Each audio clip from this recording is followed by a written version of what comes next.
આ વિશ્વની અંદર કેટલું ધન છે, અનેક પ્રકારનું ધન છે, બરાબર. પણ એને પવિત્ર રાખવા માટે શું કરવું પડે? એને પવિત્ર રાખવા માટે આપણે કંઈક તો આપણા ઘરમાં વાસણ હોય મળીએ તો કદી રૂડું રહે. ધનને પવિત્ર કરવા માટે શું આપણે ધનને પવિત્ર કરવા માટે જેમ ગંગાજીનું પાણી છે ને, કોઈ દિવસ પૂરો પડતો નથી. પૂરો કોઈ દિવસ કોઈ જીવાત પડતી નથી.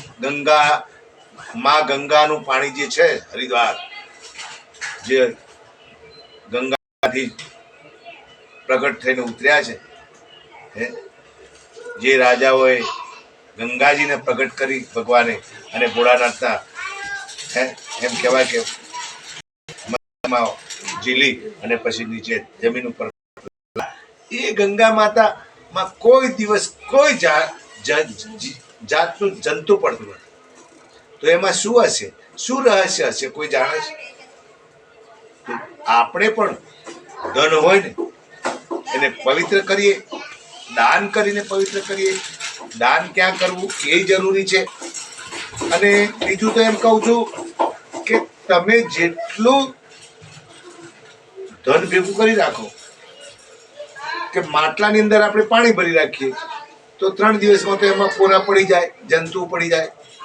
એ જ રીતે આ પણ તમારે અતિશય ધન ભેગું કરો ને એને આગુ પાછું ન કરો, સાફ ન રાખો, દાન કરી શકો કોઈ પણ રીતે.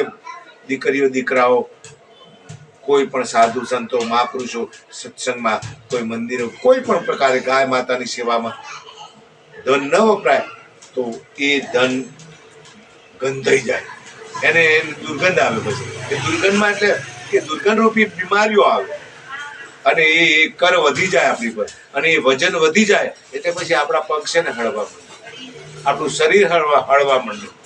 તો આપણે એને પવિત્ર રાખવા માટે, અરે એક બાળકને પણ પવિત્ર રાખવું હોય ને, તમે બાળક હોય, બાળક નાનું, અલા ભાઈ લાવજો બાળક, ફેમિલી લાવજો. આ બાળકને પણ જિંદગીમાં એને પવિત્ર રાખવું હોય ને, જેમ ગંગાનું પાણી પવિત્ર રહે છે અને કોઈ દિવસ જંતુ પડતું નથી, પોરા નથી પડતા, એ જ રીતે આ બાળકને પણ જો સારા સંસ્કારો ભરીશું ને, સારી બુદ્ધિ આપીશું ને, અને સંતો મહાપુરુષો સદગુરુ જોડે રાખીશું ને, અને એના હાથે ક્યારેક દાન કરાવશું, એના હાથે એને મંદિરે લઈ જશું, તો એ પણ ગંગા સમાન બની જશે અને મહાન પુરુષ બની જશે આ બાળક પણ. એ જ રીતે આપણે બધાએ આવા વિચારો કરવાના છે. જય લગ્ન, જય રામદેવ. લો.